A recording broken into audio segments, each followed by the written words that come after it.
Bonjour et bienvenue à tous les amis du Christ. Aujourd'hui, on est dimanche. Ce matin, j'ai lu la parole de Dieu et dans Deutéronome 26 et j'aimerais me prêcher à moi-même parce que c'est cette parole de Dieu que je viens de lire là m'a beaucoup interpellée et j'aimerais me parler à moi-même ce matin.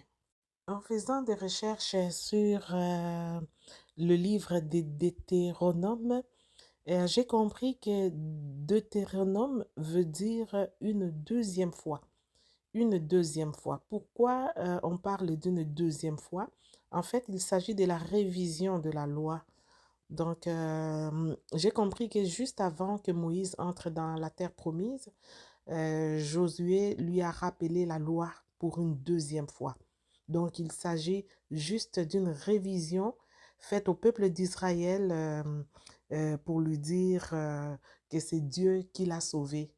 Donc, c'est ça que j'ai compris, en fait, le livre de Deutéronome. C'était juste une révision pour rappeler au peuple d'Israël, leur dire que c'est Dieu qui l'a sauvé. Et Josué voulait rappeler à Moïse la loi. Les livres de Deutéronome commencent comme ceci. Lorsque tu seras entré dans le pays que l'Éternel ton Dieu te donne pour héritage, lorsque tu les posséderas et y sera établi. Donc ici, qu'est-ce que j'ai retenu ici aujourd'hui? Donc je retiens quelque chose que c'est Dieu qui donne. Donc je dois toujours me rappeler que c'est Dieu qui donne et que tout ce que je possède dans ma vie, c'est Dieu qui donne. Parfois, j'ai tendance à oublier, j'ai tendance à penser que tout ce que j'ai dans ma vie, je l'ai par ma propre force, par ma propre intelligence, par mes capacités intellectuelles. J'oublie parfois de mettre Dieu au centre. J'oublie parfois de dire que c'est Dieu qui donne. Quand j'essaie de parcourir la Bible dans l'Ancien comme le Nouveau Testament, il est écrit que c'est Dieu qui donne. Et quand Dieu donne, euh, quand on nous donne quelque chose, ne fût-ce que même si quelqu'un que tu connais te donne quelque chose, la civilité oblige de dire merci. Parfois, on oublie de dire merci. Et moi, aujourd'hui, j'aimerais m'enseigner à moi-même.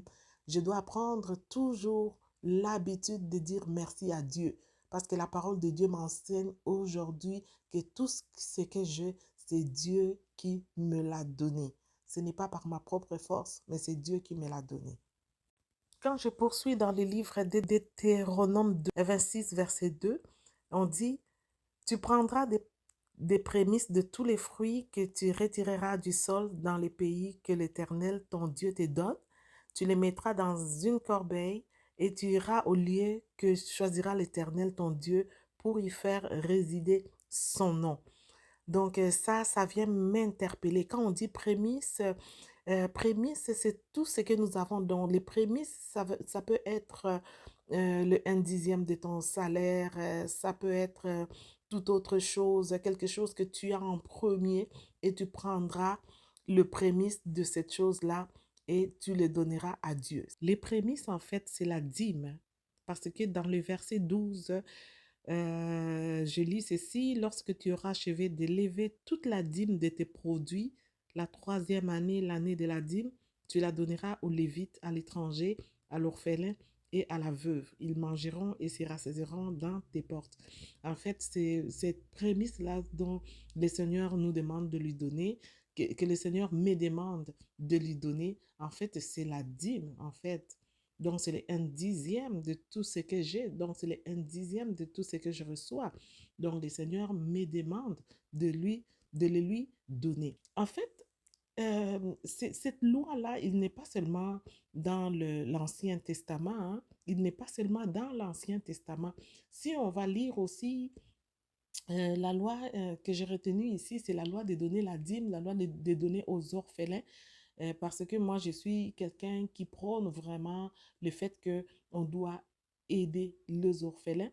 Et quand je regarde cette loi-là, elle est répétée aussi dans Jacques 1, 27.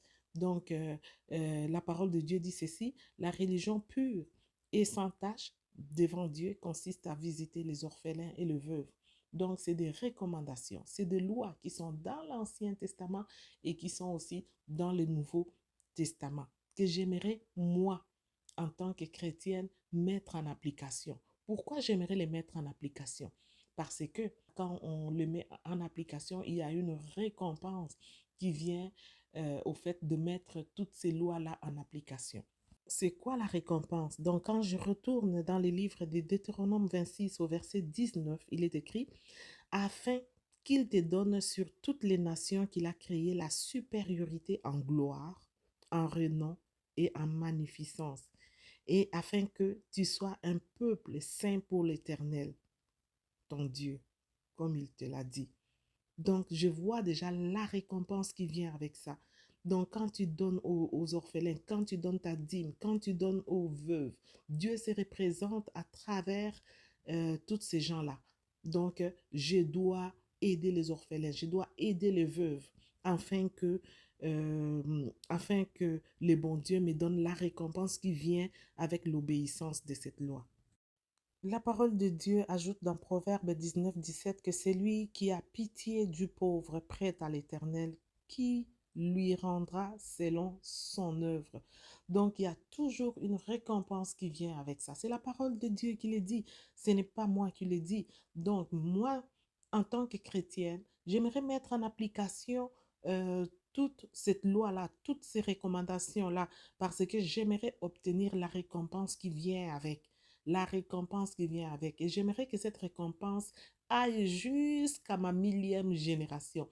Ce que je vais s'aimer aujourd'hui, en obéissant à cette loi divine, j'aimerais que ça atteigne même mes enfants, même quand je ne serai plus sur cette terre des hommes, que ça puisse avoir de l'effet sur les générations futures qui vont sortir de mes entrailles.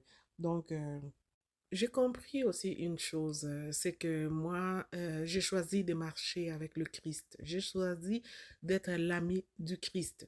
J'ai choisi d'embarquer dans le bateau, mais avec le Christ. Mais si Dieu ne voit pas sa part dans tout ce que je fais, je pense que la bénédiction ne viendra pas.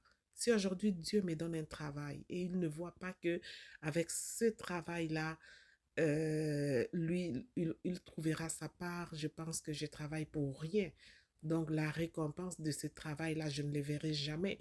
Je peux avoir des finances, je peux avoir l'argent, je peux avoir tout ce qu'il faut, mais je ne verrai jamais le plaisir de tout ce que j'ai. Peut-être, ça va être difficile que j'aie vraiment la récompense de mon travail si dans mon plan, je n'aimais jamais Dieu. Si Dieu ne voit pas que dans mon plan de vie, il est dedans. Donc, c'est ça. Voilà, j'ai fini pour aujourd'hui. Donc, c'était ça ma réflexion que je voulais partager à moi-même. Je vous fais part de cette réflexion. Peut-être que ça va aussi aller réanimer, raviver la réflexion de quelqu'un. Donc, si tel est le cas, donc soyez bénis au nom de Jésus-Christ. Donc, toutes les personnes qui vont écouter cette vidéo, je prie que le bon Dieu vous bénisse. Et si cette parole, et si cette réflexion que je fais à moi-même vient vous interpeller aussi, n'hésitez pas, embarquez dans votre bateau avec Jésus-Christ et suivez sa loi et nous allons voir le bonheur que cela procure. Soyons bénis au nom de Jésus-Christ. Je vous aime de l'amour du Christ. Bye bye.